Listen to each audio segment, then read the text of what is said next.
Hi there, this is Art and Such, and I have decided after all I'm going to do a review of my Fiskers wire winding kit that I pulled out of my closet a while ago. I had bought it new at the time.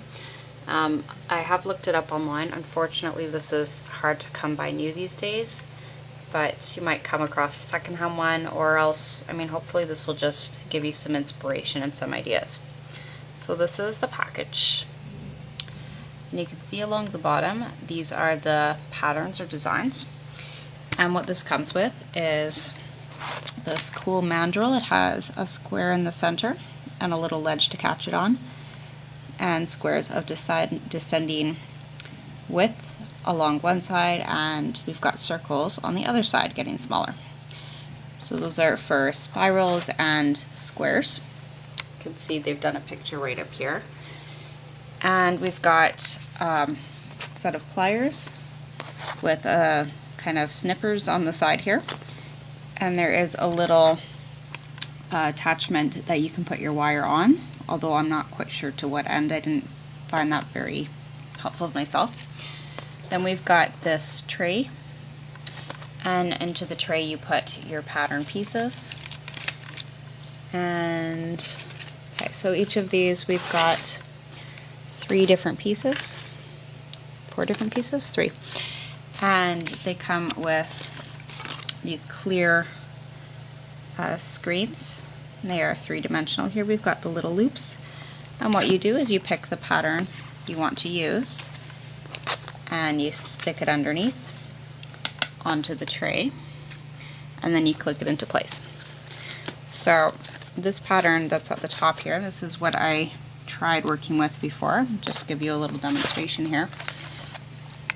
So I ended up making this piece, but you can see it's really flimsy, like it doesn't hold its shape.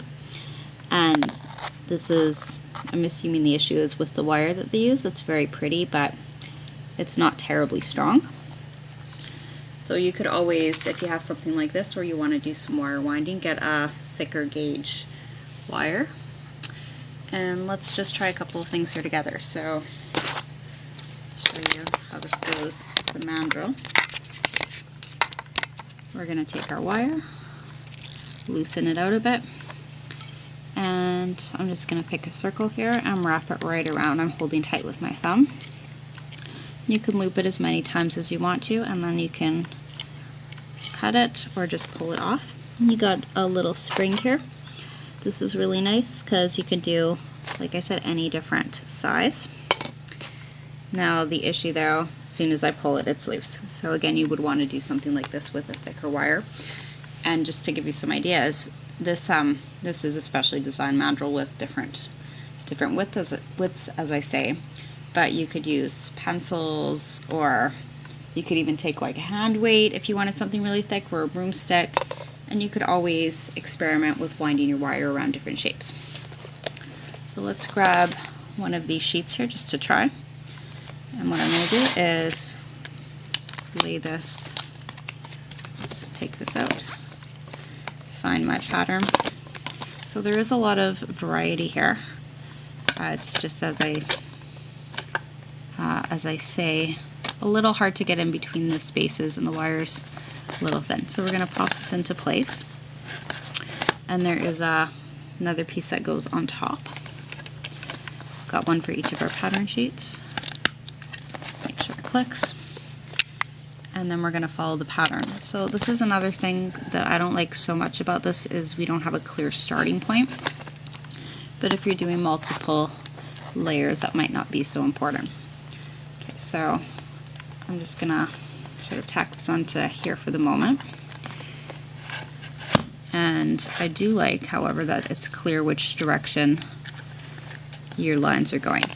So you might find if this is looping up and you've got, again, a sturdier wire, you can take something to press it down, like the tip of a mandrel or a pencil, or I even brought handy here. Those of you who know my videos, I'm big into looming.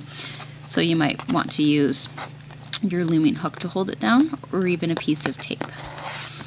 I'm just going to keep putting my finger on top of the pieces as I go through it.